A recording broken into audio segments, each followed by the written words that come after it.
All right, continuing on. My phone is wilding, man. It's crazy. Got to get this computer fixed somehow. All right, so that covers up the indemnity bond and the lien. This is the final attachments to the commercial security agreement to make it a security agreement, which means giving me all its security, Social Security, all of its assets, all of its belongings, all of its property. It's actually indemnifying me and ensuring that it will pay off the debt and all that. So now we have the hold harmless and indemnity agreement. Now this is what the agreement for the indemnity bond is for as well. Because remember, there's an indemnity clause in the security agreement, but this is the actual indemnity agreement itself. The hold harmless and indemnity agreement, number 9. So for that, there are 2 pages to that. Let's go to that one. Pardon me. Let's check it out.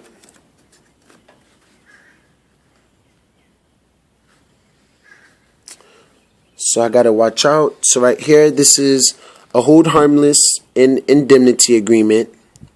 Because remember, contract is a law of the land. It's non-negotiable between the parties. And there goes the information of the debtor, and below will be the information of the creditor, which will be me. So this hold harmless and indemnity agreement is mutually agreed upon and permanently entered into on this 7th day of the month of June in the year of Ahaya 2013 between the juristic person bailer, the all caps name, hereinafter jointly and severally debtor, including but not limited to any and all variations and derivatives and spelling of said name, except the upper lowercase name, Macintosh Jean, upper lowercase or Jean, or Macintosh Jean, whatever you want to call it. I am the flesh and blood man, and I am known as the Bailey, known by the distinctive appellation, Macintosh of the Jean family, hereinafter creditor and bailer. So this is what's making it a debtor officially and me a creditor officially. And it holds me harmless, which means it will pay off all my court cases or all its court cases that I'm not it, it's not me. It says right here, for binding verification, debtor slash bailer hereby expressly agrees in covenants contract without benefit of discussion, without division, holding said creditor harmless. So I am held harmless. I'm no harm to anyone. I'm not trying to commit trouble. I have an agreement with this person like a mortgage, and I'm here to collect. Causing indemnification of creditor from and against, but not limited to, any and all claims or legal actions, orders, warrants, judgments, demands, liabilities, losses, depositions, summons, lawsuits, costs, fines, liens, levies, penalties, damages, interest, and expenses whatsoever, both absolute and contingent, as are due or may become due, arising hereinafter, now and forevermore. So this is what this is. This is actually the debtor agreeing to give you all of his property and hold you harmless and insure you. So you can actually literally make your own insurance, because insurance is just a bond. It's just a contract. It's a covenant. So your signature, your agreement, your approval, your acceptance of value, you know what I'm saying, is worth money. They can actually sell it in the stock market, which they do. They sell your mortgages in the stock market and come after you and ask you for more money as if your Social Security account did not have money in it. You know what I'm saying? But there's money in it. Although, dollars in it or credit. Everything's all credit according to HR 192. So we're going to continue on. There's 2 pages to this. And down here, the debtor, the bailor, is an all caps name. Scratch what I put here, Bailey, because bailer. Creditor right here is will be the bailee. So that's signed. That's between me and it. This don't have to go to anyone else but the Treasury and to the Secretary of State and things like that in the county deed office. The only thing I send to like little companies is like the trademark, copyright, what I send to them will be like the power of attorney, the UCC of my claim. I would also send them a notice of understanding and intent and claim of right and trademark, copyright, as well as peace a peace treaty, and truth affidavit. Those are what I would send to little companies, but to the Treasury, you're supposed to send this whole packet. So, all right, we're going to go ahead and continue on to number 10. We got the notice of understanding. It's a notice again. Notice is everything, like putting a no trespassing sign. It means everything. Notice of understanding, intent, and claim of right. And that one will be about 7 pages. So let's go to that real quick. So now, and it's in the form of a truth affidavit. The truth shall make you free. And you're just stating your understanding and your intent and your claim of right. You're claiming your right. If you don't do that, then you don't have rights, and they don't know what you're understanding. You know what I'm saying? And they don't know your intent, which means you can be held harmful, but you're held harmless. So all together, all this go together. At the top, I make sure I put the registered mail number, because we're taking all this into the private side. And and you just go ahead and stipulate your rules.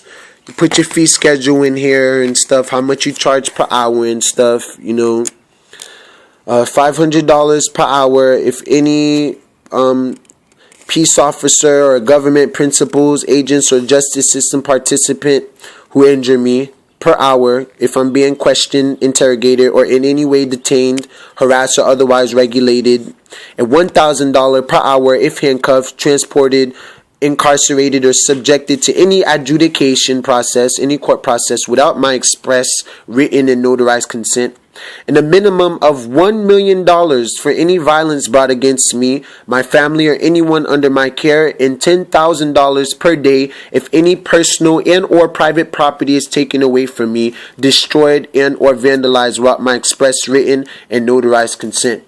So what I do with all of these documents at the end is that I minimize it down to one affidavit, which states everything that I am in one. You see what I'm saying?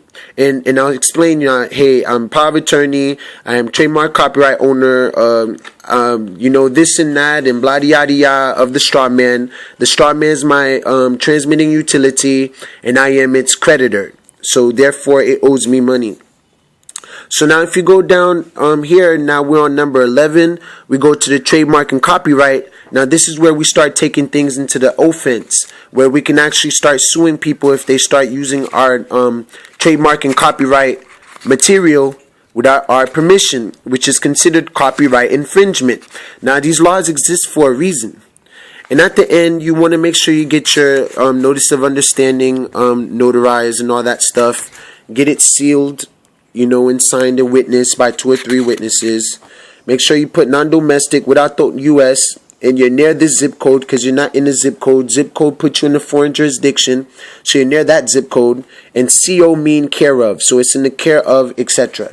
So if they don't rebut it or reply to you within a certain day, they're liars. You see what I'm saying?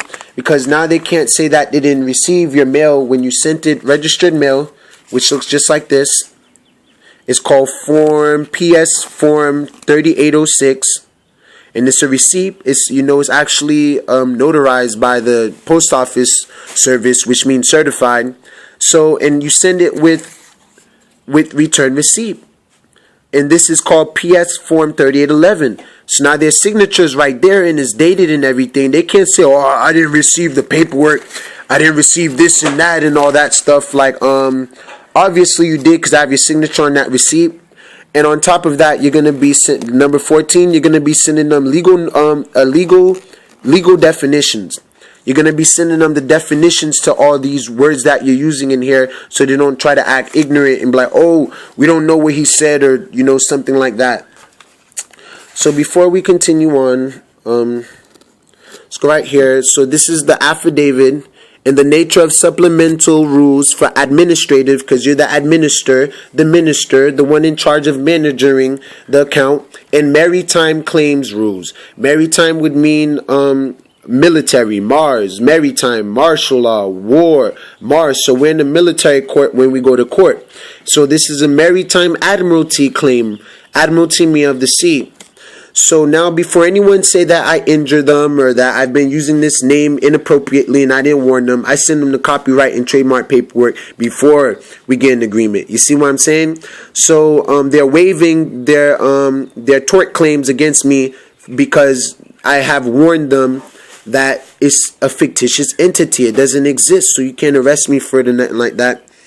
So in here, I stipulate my rules and stuff. That this is my straw man and it's my entity, and I charge per hour, or I charge for you to use it. If you want to use the property, contact me at this number. I charge $1,000 in silver and gold if you want to borrow it. And if you steal it from me, I'll charge you $1 million per usage, per occurrence, per person. And all these fees and stuff I put into an affidavit I call a fee schedule. I simplify it all, so I'm not going through all this paperwork to look for the fees and all that stuff. So we go ahead and get that notarized. In your whatever county you're in, get that notarized. Make sure you put a notice. This is not a contract with the state. This is not giving consent to any, not giving any jurisdiction to the government or nothing like that. This is for verification purposes only, because the notary is a well-credited person. They have credit. You see what I'm saying? They're known and all that stuff. So they notarized it. Someone that have credit, someone from your own team even realize that this is me. They prove that this is me. They know it's me, and then they seal it, which means it's done deal. This is a sealed contract. Then once again, you get the witnesses and all that stuff. And then at the end, you should always put this at the end of your paperwork. This instrument was created by the real man. Or notice to agent is notice to principal. And then right there where it says acceptance will be the straw man. Start putting its name on all your paperwork with copyright signs, TM and C and R, if you see. Like right here, C, TM. And it's the grantor. And I don't use UCC anymore, but UCC 1-207 mean you're reserving your rights. And you tell them this is without prejudice. So do not be prejudiced towards me because of this paperwork. So that's a done deal. Whoever uses your name now without your permission, you make sure you send this to them and sue them. And there's a certificate of service, which means a receipt that you have been served. Proof. And you put the date you served them and the time you sent it. And you should always have a certificate of service, or it's called receipt of service or a bill of exchange of service, just to let people know, or the government know, whoever you're going to let know, that you had let everyone know the truth, that you notify the truth. So now we continue on.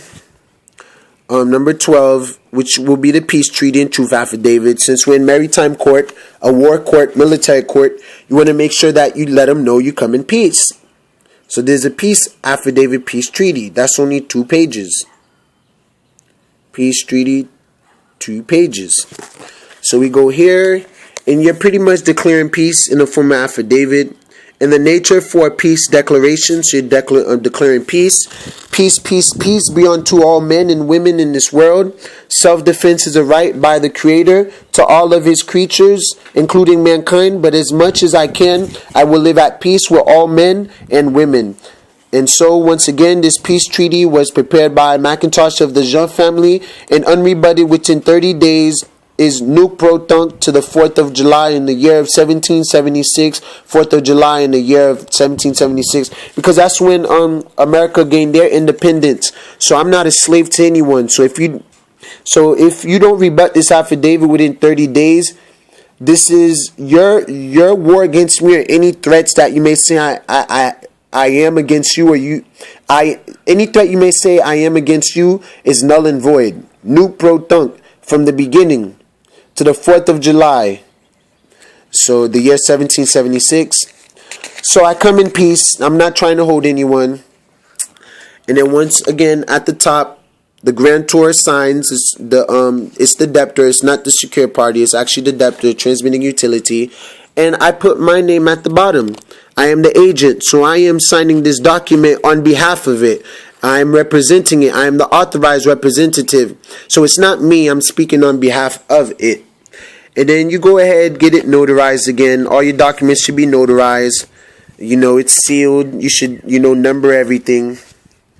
And always put a notice. Let them know that using a notary on this document does not constitute an adhesion, nor does it alter my